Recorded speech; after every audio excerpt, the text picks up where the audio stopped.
আরে ভাই, আপনার সবচেয়ে ভালো বন্ধু কোনো কারণে যদি বন্ধুর সাথে আপনি একটা দুঃখ শেয়ার করেন, কিংবা আপনার জীবনের কোনো একটা আপত্তিকর বিষয়ের গুনাহের কাজের 15 সেকেন্ড কিংবা 30 সেকেন্ডের একটা ভিডিও যদি বন্ধুর কাছে থাকে, যতক্ষণ বন্ধুর সাথে আপনার সম্পর্ক, বন্ধু এটা গোপন রাখবে। যখনই বন্ধুর সাথে আপনার সম্পর্কটা নষ্ট হইবে, আপনার বন্ধু আপনার আপত্তিকর ভিডিওটা এবার মানুষকে দেখাবে। কথা বলেন ঠিক কিনা? কিন্তু আমার আল্লাহ কেমন আল্লাহ, যুগ যুগ ধরে জীবনটারে শেষ করে দিলাম, 40, 50, 60, 70, 80, 90 বছর পার করলাম আল্লাহর নাফরমানি কইরা, আল্লাহর কথা শুনি না, নামাজ পড়ি না, রমজানের রোজা রাখি না, মহিলা হইলে পরে পর্দার হুকুম মানি না, জুলুম, নির্যাতন, অন্যায় আর হারামের মধ্যে নিজের জীবনটারে হাবুডাবু খাচ্ছি। এত কিছু করার পরেও আমার পাপের খবর আল্লাহ গোপন রাখলো, এত কিছু করার পরেও আমার অন্যায়গুলো আল্লাহর কাছে গোপন রাখলো, এত কিছু করার পরেও আমার আল্লাহ এই জমিনে আপনারে আমারে মান সম্মান নিয়ে চলার সুযোগ করে দিল। কথা বলেন ঠিক কি না?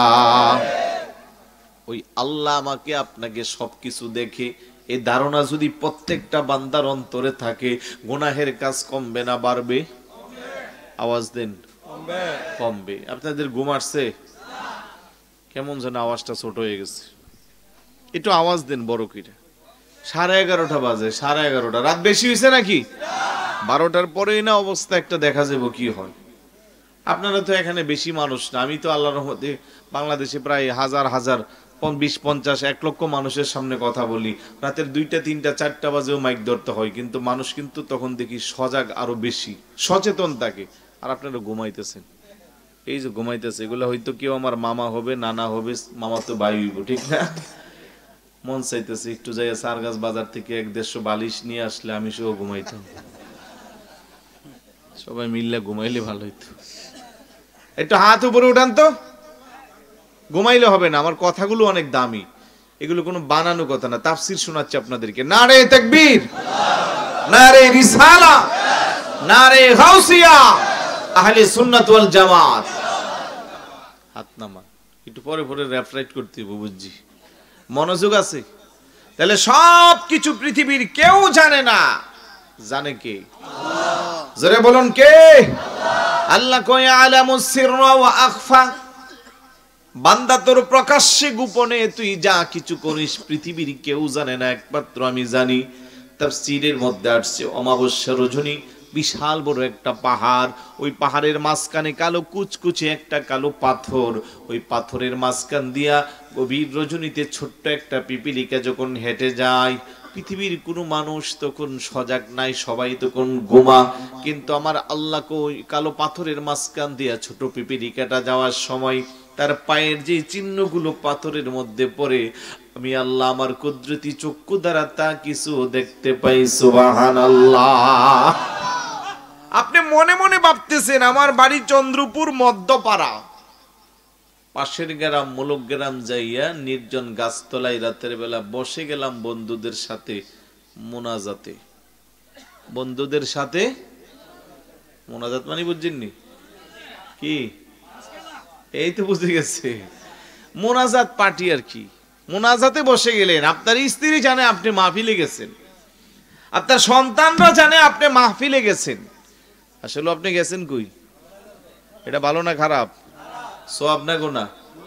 আওয়াজে বোঝা যায় এলাকা সওয়াব। এটা মোনাজাত শুনতে তো সওয়াবই লাগে, কারণ তাহাজ্জুদের মোনাজাত আর এই মোনাজাত পার্থক্য আছে না নাই?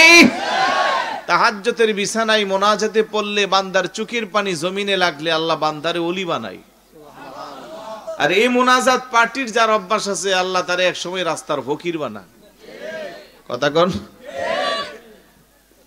আবার এই ফকির না, কি পাগল না, দেলোয়ার পাগলা না, আবার এটা অন্য হিসাব। এটা আল্লাহর ওলির পাগল। কালকে সতরা গিয়া ঘুরতেছে, আলহামদুলিল্লাহ। সোনাগান্ধা হাইটটা জায়গা, এটা সুজা পাগল না। আমার কালকে কিন্তু আমরা এনে যাইবেন, তখন আমি কি বাড়ি চন্দ্রপুর আর কি। আলহামদুলিল্লাহ বলবেন না? তাহলে যেই কথা বলছিলাম, এটাও মোনাজাত, ওইটাও মোনাজাত। একটু মনোযোগ দেন, মনোযোগ দেন। যে কথা বলছিলাম, সবাইকে ঘুম পাড়াইয়া মাহফিলের নাম দিয়ে চলে গেলেন, রাতের বেলা বোতল নিয়ে বসে আছে। এইরকম পার্টিও আছে না নাই? বোতল মানে পানির বোতল তো, হ্যাঁ, এরকম বুঝলে ভালো লাগে। বলেন না কিসের বোতল? মদ কি হালাল না হারাম? এরকম অভ্যাসের ভাই আমাদের সমাজে আসেনি। আমার ইয়ং জেনারেশনরা এখানে বেশি না কম? কম কম, ওরা ঘুরতেছে। ওরা এখন বোতল টোতল লাগে না, ওরা আমাদের কাছে আছে ট্যাবলেট। নাম কি? আরো নতুন নাম আছে, ইয়াবা কনা। এখন বাবাও এটা ওল্ড মডেল হয়ে গেছে, গুটি গুটি। কি নাম? আর হুজুররা জানতো না কেমনে? হুজুররা সারা বাংলাদেশ ঘুরে, এক এক জায়গায় গেলে এক একটা নাম কয়। এক জায়গায় হুজুর আমাদের এলাকায় কয় ললিপপ। আরে ললিপপ তো বাচ্চারা খায়, কোন আমরা এখন ইয়াবা টিয়াবা কই না, এখন আমরা ললিপপ কই। দূরে যাওয়া দরকার নেই, যে আমাদের আখাউড়া বর্ডারের এদিকে খড়কুটা এলাকায় গত 2 বছর আগে গেছি, পোলা একটা আমরা এটার নাম দিছি বিদ্যুৎ। আরে বিদ্যুৎ কি লেগে দিলি? কয়টা খাইলে বিদ্যুতের মতো শরীরে গতি বাড়ে। নাউজুবিল্লাহ বলবেন না?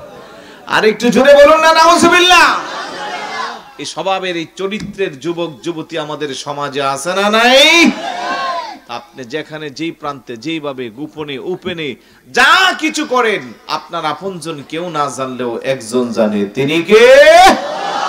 আল্লাহ। ওই আল্লাহর ভয় অন্তরে রাখতে হবে। 500 টাকার কাছে ঈমান বিক্রি করে আমার মতো বহু মোল্লাও আছে না নাই? জোরে বলুন আছে না নাই? টুপিওয়ালা, দাড়িওয়ালা, পাগড়িওয়ালা, জুব্বাওয়ালা আছে, 1000 টাকার কাছে ঈমান বিক্রি।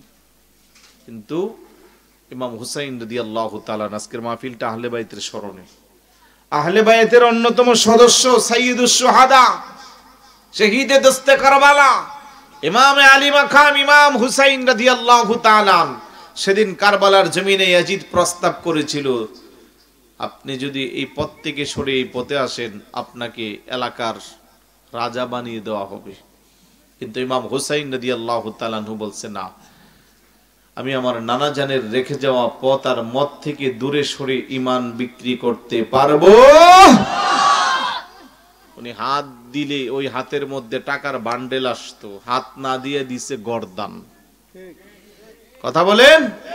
আপনাকে আমাকে শিখিয়ে গেছে, টুপি পাগড়ি জুব্বা আবা কাবা শুধু থাকলে হবে না, ঈমান থাকতে হবে। কারবালাতে যারা ইমাম হুসাইনকে শহীদ করেছে, ওরা হিন্দু ছিল না খ্রিস্টান ছিল? আরে বলেন না কি ছিল?